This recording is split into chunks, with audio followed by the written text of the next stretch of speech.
So if you've just joined us from linking across from the Instructables page, you can probably now recognise some of the components that I've talked about on the Instructables page. Most notable, of course, if you've watched the etching process for the intermediate board, which is this one here basically. So you probably recognise that from the video, from the previous video showing that process. But so here it is with it completed with all the components put on the board. You'll notice that there are a lot of SOT23 type FETs on the board, which is shown on the schematic for the intermediate board. The two pots, of course, to control the mark space ratio of channel 8, which I talked about, and of course the jolly old 555 timer sitting down there. The other components you can recognise from the schematic, and obviously there's an RJ45 connector here, which is the one that's going to be a direct connection across to the TRIAC 8-channel controller itself. That is yet to be constructed. I haven't done that yet, but that will be in a later video. There is a small 2-pin connector, you can see there, the white one, which will take 5 volts across to the TRIAC board itself, and a ground we linked across there. This connector here is the 9-volt connector, which is the same 9-volt connector which actually is feeding the Olimex board, which again I've talked about. And I've got an Ethernet cable plugged into the Olimex board. But of course, as far as programming the Olimex board, I've got a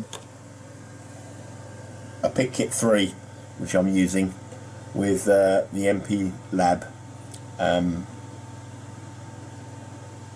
software. So there's a connection for that. There's just the USB going across to the host computer, connected through to the Olimex board with the power supply.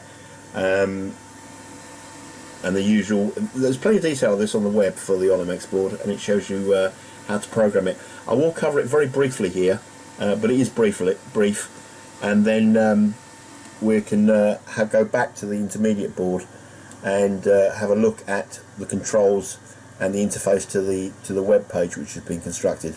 So let's just jump now straight to across to the application itself, which is MP Lab, which is what I'm actually using to program the Olimex board. Now, obviously, you can use any microprocessor you decide you want to use, because ultimately it's just ports that we're driving here in terms of ons and offs. But for anybody who's going to go down the Olimex route or wants to play with the Olimex, then obviously they would need the TCP/IP stack, which is a free stack from Microchip you can use. This one has got some demo programs you can load with it, and in this particular case I've chosen to use the demo app, a C18 demo app. I'm using the C18 compiler, C compiler, and linker for this. It's running on Windows 7. It seems to run on Windows 7 rather than Windows 10. Otherwise you have to go to the later versions of the MP Lab, which I've yet to explore in terms of running this type of web-based application on the Olimex board. But you can see on the left-hand side here we've got the standard makeup of files, header files, library files, and once we can go to the debugger and essentially build the project. So we can build all, and here you'll see that it's from here you'll see it running through this process of compiling onto the board. I've got it set to release at the moment, so it's not compiling in all the debug information and a lot of the symbol files that you associated with debugging. So it's just going to run through this, and hopefully with a linker come up with that message which says build succeeded, which is great news. So once we've done that, then of course we can now dump this down to the board itself using the PICkit as I described earlier. So on the PICkit itself you can now see that the PICkit is busy churning away, downloading the actual compiled file for the program onto the actual board itself. So once we've done that, then and it's verified, which it seems to have done now, we're in a situation where we can now go back and do some testing. A quick mention, it is a quick mention, the actual program to program the board as far as the web page is concerned, and that's the page you will see when you first start the device up, and obviously HTTP onto the server itself. The page there is actually compiled through this utility called mpfs2.jar. This is just a Java-based application that's a freebie again from Microchip. So if you run this, then of course what it comes up with is this window, which in there you can compile the actual web page itself. Now here's the path to the web pages that I've created. I've created them in Dreamweaver, but you can use any application you fancy. It's got the JavaScript embedded in it so that you can program the buttons and do whatever you need to do to the pages. In the actual program itself, then of course you can then have a look at a lot of the programming that defines how the web page will interact with the actual running code in the Olimex chip itself, or the Microchip chip. So in here you can see that I've programmed and changed a lot of the LEDs from LED 1 to LED 8. You've got here I've programmed in some to look for the LEDs.cgi, which is the actual file that's actually got the information, the status information about the actual web page that is being displayed on the client, which you're actually using to connect to this server. So back to our main screen. Obviously we've got some config files here as well as in the code. Very quickly, we've got TCP/IP config.h, and if we open that and have a look in there, we'll find that there's an option in here to set up your default IP address, and you can see that this one has actually been set to 192.168.0.70, and it's called my default IP address byte 1, byte 2, byte 3, byte 4. This appears later in the code in the server program to throw out this and display it on the screen as some status of the actual IP address of the unit itself.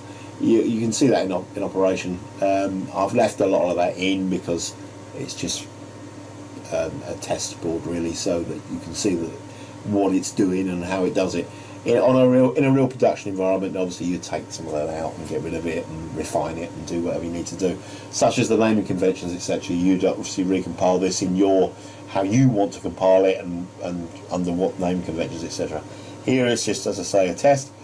I'm not too fussed about that. It just does what it says on the tin. So with that in mind, and given that I've already preloaded and downloaded this web page itself, let's just have a quick look at the application in action. So let's go back to the camera, and on the camera we can see the intermediate board. So let's just fire up our browser here and have a look. 192.168. So if we type that in,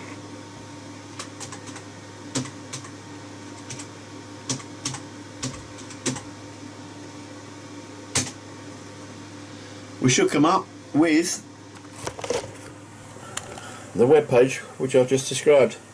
So this is now displaying the web page from the chip. We've got this ribbon cable IDC type connector which runs across a header which runs across and onto the intermediate board, and if we put some power on the intermediate board, hopefully we should see some action. So let's just put some power on it, which I'll try to do with my other hand at the same time not blowing something up. Let's see how we get on with this. So let's put the, I like doing things in real time. So here we go. So you can see again from the schematic, you will notice that the I've put a little LED on there so we can see that we're feeding, in this case I'm feeding 9 volts to the board, and we've got our old favourite, the L7805 there, stepping the thing down nicely to 5 volts. Oh, quick mention on this, remember that the Mr. PIC does not like, and this particular processor does not like 5 volts. It's anti 5 volts. So we should be careful that we don't blow up any of the ports. So which is why I've buffered everything across to essentially onto the these little FETs, so that I can keep the 5 volt away from the 3.3. So just to be a little bit on the safe side. So anyway, that's let's move this lead out of the way so I can see what's going on here. Anyway, on the right hand side here we can see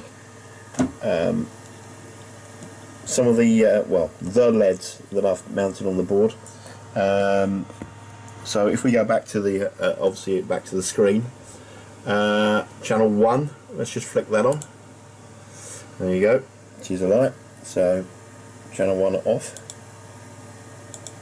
channel 1 on, channel 2 on, channel 3 on, channel 4 on, channel 5, 6, 7, and so on and so forth. So one of the things you'll notice with the channel 8 at the moment is it's permanently on and now it's off, because I mentioned that I wanted to create a pulsing signal that drives a pressure pump to the pond, which is actually feeds air bubbles. So it's an air unit that feeds air up from the bottom of the pond. So I've just chosen to turn it on and off. What I have done, and I mentioned in the text, is there is a little handbag here, which if you go to the schematic, you can see if you change that, then it will bypass that 555 timer, which is mounted on the board in the middle there, and actually just give you the standard control. On the Triac board, channel 8 is snubbed, so it's ideal for motor control. The rest of them aren't, and we'll just be driving, in my case, we'll be driving LED 10-watt lamps mounted at various locations. Again, I'll demo that later, but after I've built and driven the Triac board as a demo. But anyway, that gives you a flavour of what the intermediate board does. It's purely just a buffer in between our old favourite, the Olimex board here, and the Triac board. So there it is. Much more to say about it than that, apart from to say, well, let's just obviously turn these off.